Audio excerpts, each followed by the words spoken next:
અડિયાઈમાં દિન તાયમ ওয়েস্ট বেঙ্গল খন মারে খেলোডিয়া লেকাতে কল্যাণ চৌবে এআইএফএফ রেন সভাপতি বাছনাওয়েন্তেই রস্কই সদর কেদা মারে ফুটবলার মেহতাব হোসেন তেহিন যুব ভারতী রে কুয়ালালামপুর সিটি এফসি বিরুদ্ধে এফসি কাপ রেনা সেমিফাইনাল রে এটিকে মোহনবাগান গেলা হারে দোয়ে কুয়া মারে মিডফিল্ডার এআইএফএফ সভাপতি নির্বাচনে প্রতিদ্বন্দ্বী বাইচুং ভুটিয়াকে ৩৩-১ ভোটের ব্যবধানে উড়িয়ে দিয়ে ভারতীয় ফুটবলার মসনদে বসেছেন কল্যাণ চৌবে। এআইএফএফ এর ইতিহাসে এই প্রথম কোনো ফুটবলার ভোটে জিতে সভাপতি হলেন। প্রিয়রঞ্জন দাসমুন্সির পর বাংলা থেকে আবার কেউ ভোটে জিতে সভাপতি হয়েছেন। নির্বাচনে জয়ী হয়ে সোমবার বিকালেই শহরে ফিরেছেন কল্যাণ। বিমানবন্দরেই তাকে উষ্ণ অভ্যর্থনা জানিয়েছেন ফুটবল প্রেমীরা। বাংলা থেকে একজন প্রাক্তন ফুটবলার ভারতীয় ফুটবলের সর্বময় কর্তা নির্বাচিত হওয়ায় খুশি আরেক প্রাক্তন জাতীয় ফুটবলার মেহতাব হোসেন। কল্যাণ চৌবেকে অভিনন্দনও জানিয়েছেন তিনি। রাজনীতিকে দূরে সরিয়ে ফুটবলকে ভালোবেসে এবং ফুটবলারদের আবেগ বুঝে ভারতীয় ফুটবলের উন্নতির জন্য কল্যাণ কাজ করবেন বলে ট্রাইব টিভিকে জানিয়েছেন মেহতাব। সেই সঙ্গে জাপান ও কোরিয়ার ফুটবল মডেলকে অনুসরণ করে ভারতীয় ফুটবলকে আরও উন্নত করার পরামর্শও দিয়েছেন দ্য মিডফিল্ড জেনারেল।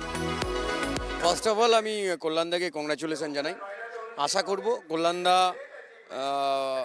পলিটিক্সটা এক জায়গায় রাখবে আর যে নিজে যেখান থেকে যেটা পেয়েছে সব কিছু করবে আশা করি। আর দেখো বাংলা বলে না, ফুটবলার পেয়েছে, সেই বাইচুং হলেও বলো আর কল্যাণদা হলেও বলো, কি যেই যাক এআইএফএফ এ ফুটবলের জন্য কাজ করুক, সে নন টেকনিক্যাল লোক হোক টেকনিক্যাল লোক হোক, ফুটবল সম্বন্ধে জানে, ফুটবলকে যে ভালোবাসবে সে করবে।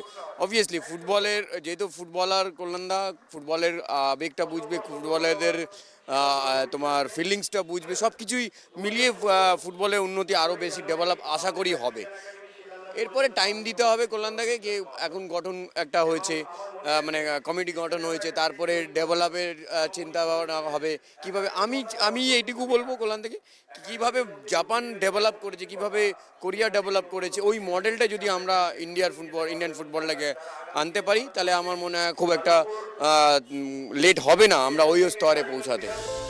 বাংলা তথা ভারতীয় ফুটবলের উন্নতির স্বার্থে নবনির্বাচিত ফেডারেশন সভাপতির কোন দিকগুলোতে সবার আগে নজর দেওয়া উচিত সেই পরামর্শও দিয়েছেন মেহতাব। গ্রাসরুট তো আমাদের আছে, চলছে, খুব ভালো চলছে। ঠিক জায়গা, ঠিক লোক বসানো, ঠিক কিভাবে আমরা তাড়াতাড়ি ডেভেলপ করব, কারণ তাড়াতাড়ি প্রথম তো এশিয়া লেভেলে কিভাবে আমরা আমাদের কোচের সাথে ফরেন কোচ মিক্স আপ করে যদি আমরা একাডেমিগুলো চালাতে পারি। আজকে দেখো, যখন জাপান স্টার্ট হয়েছিল ফুটবল, যখন ডেভেলপ আস্তে আস্তে, ওদের কোচেসরা কিন্তু প্রথমে ছিল না, তারপরে কিন্তু মানে করে টাই আপ করে দুটো foreign coach as well Japanese coach, local coach. এখন তুমি দেখো জাপানে কিন্তু কোনো তুমি কোচ পাবে না, বাইরের কোচ খুব রিয়ার, ফরেন কোচ ওরা আনে।